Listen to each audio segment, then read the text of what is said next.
नाज़रीन, काज़ी अहमद बरसां ॻोठ इस्माइल कोलाची जो बॉइज़ प्राइमरी स्कूल बुनियादी मसइलनि जे वरचड़े लाइ वधीक रिपोर्ट करे रहियो आहे ज़ुल्फ़कार तावरी।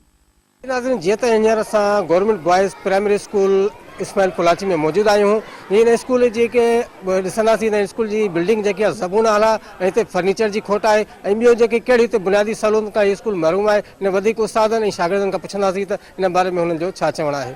मुंहिंजो नालो उस्ताद अली अदर ज़रदारी, मां हिते जो HM आहियां। 2007 में मुंहिंजी हिते अपार्टमेंट थी आहे। मां हींअर हेड मास्टर आहियां ऐं मूं वटि हींअर स्कूल में 250 जे लॻभॻि ॿार स्कूल में तालीम पिराए रहिया आहिनि। तव्हां ॾिसी सघो था स्कूल जी ही जेका बिल्डिंग आहे सा आहे 1995 जी ठहियलु आहे। हींअर हिन स्कूल जी हालत इहा आहे जेका छित जेका ज़बून हालत में आहे ऐं पोएं महीने में कुझु ॿारनि खे चापड़ किरिया बि हुआ ऐं कुझु ॿार असां हिननि खे धक बि लॻा ऐं कुझु हिकु ॿ उस्ताद खे बि लॻो। बहरहाल इन ख़ौफ़ खां असीं ॿार कढी ॿाहिरि अची विया रहनि त हीअ छित केॾीमहिल बि किरी सघे थी। ॿियो से पहिरियों फैसिलो इहा आहे त असां वटि फर्नीचर जी तमामु घणी खोट आहे। असांजी इहा SMC आहे स्कूल जी सालानी असांखे मिले थी 22,000 रुपया। हींअर जेकर असां उहा 22,000 कढायूं था त ॾिसो त फर्श भॻो पियो आहे, बेंच भॻल आहे। त असां नई जेकॾहिं बेंच ठाराईंदासीं त नई बेंच जी हींअर क़ीमत आहे 5,000 रुपया।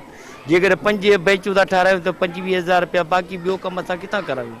केॾीमहिल मोटर ख़राबु थी थो वञे, केॾीमहिल तार सड़ी थी वञे, केॾीमहिल को पखो सड़ी थो वञे। हाणे 22,000 में त असां त कुझु नथा करे सघूं। त इन करे असां बालाफिद हुकुम अर्ज़ु कंदासीं त असांखे नओं फर्नीचर ॾिनो वञे। बिस्मिल्लाहिर्रहमानिर्रहीम। अस्सलाम वालेकुम। मुंहिंजो नालो ख़वान ज़रदारी आहे। मूंखे 10 साल थी विया आहिनि हिते ड्यूटी कंदे ऐं स्कूल जी छित हाणे सफ़ा कंहिं कम जी न रही, केॾी महिल बि किरी सघे थी। ऐं माशाअल्लाह असांजे स्कूल में 200-250 ॿार हिते मौजूदु आहिनि। उन्हनि जी जान खे ख़तरो आहे, केॾी महिल बि को वॾो हादसो थी सघे थो। इन करे असां दरख़्वास्त कंदासीं गवर्नमेंट खां त असांखे यकदमि स्कूल जी बिल्डिंग ॾिनी वञे। अञा उस्ताद जी ज़रूरत आहे, असांखे फर्नीचर खोटी आहे। तव्हां ॾिसंदो माशाअल्लाह 200-250 ॿार मौजूदु आहिनि असांजे स्कूल में ऐं उन्हनि जे मुस्तक़बिल जो ख़तरो आहे। मुस्तक़बिल में जान खे ख़तरो आहे। हींअर मुस्तक़बिल खे त पढ़ाई पर जान उन्हनि जी खे ख़तरो आहे। केॾी महिल बि उन्हनि जे मथां का शइ किरी सघे थी। महिरबानी करे जेको आहे उहा मसइलो असांजो जाइज़ ऐं हल कयो वञे। बिस्मिल्लाहिर्रहमानिर्रहीम। मुंहिंजो नालो लतीफ़ अहमद सुमरो। मूंखे NTS पास टीचर आहियां। मूंखे हिते 5 साल मुकमल थी विया आहिनि। जनवरी में 14 जनवरी ते 5 साल थिया आहिनि। हिते स्कूल में का बि सहूलियत कान्हे का। इहो बिल्डिंग जीअं आहे ईअं विच में असां SMS फंड बि कढाए इहा मरमत कराई आहे। उन खां पोइ बि चापड़ करणु पिया। बाथरूम जी का सहूलियत ई कान्हे का। फर्नीचर जेको आहे ॿारनि खे माना अणलभ आहे, माना लभ आहे ई कोन। ॿार खे पट ते वेठा आहिनि, के किथे वेठा आहिनि। अधु ॿार माना असां सबक़ु ॾींहुं हुनखे मोकिलाए छॾियूं। बाक़ी जेके ॿार वॾा आहिनि हुनखे विहारे असां पढ़ाईंदा आहियूं। पाणी बि जेको आहे ॿार घरा में जेको पंहिंजी बोतलनि में या शीशे में खयो ईंदा आहिनि। पाणी साफ़ न आहे हिते। आला हुकाम खां मतिलबु कंदा असांखे बिल्डिंग नई ॾिनी वञे। ऐं असांजे बाथरूम असां कोन्हनि, असां घर करणु ईंदा आहियूं। फर्नीचर असांखे खपे। हीअ स्कूल असांखे डप आहे स्कूल मथां किरी पए।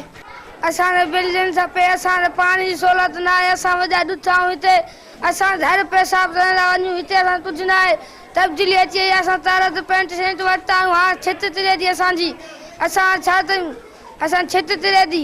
चापड़ मथां तिरंदा हिते जी चापड़ सां असांजे मथां तिरियो। असां वॾा ॾुठा हिते वेठा आहियूं। नालो मोहम्मद रहीम आहे। मां 3 क्लास में पढ़ंदो आहियां। असांखे न पाणी जी ज़रूरत आहे न क्लास सफ़ा छित किरनि में असांजे मथां सभु 200-250 ॿार आहियूं असां। हिन में न को पाणी सहूलियत आहे, न को पाणी टूटी न भरियो असां पियो। असांखे पाण बीमारी था ॿाहिरि वेठा हुआ छित मथां किरे पई। असांखे बेंचूं स्टूल ठहे, नओं असांखे स्टूल खपे। अञा असांखे बेंचूं खपनि। नई बिल्डिंग ॾिनी वञे। असांखे नओं मोटर खपे। असांखे बेंचूं खपनि ऐं असांखे लैट्रिन कोन्हे, उहा लैट्रिन खपे।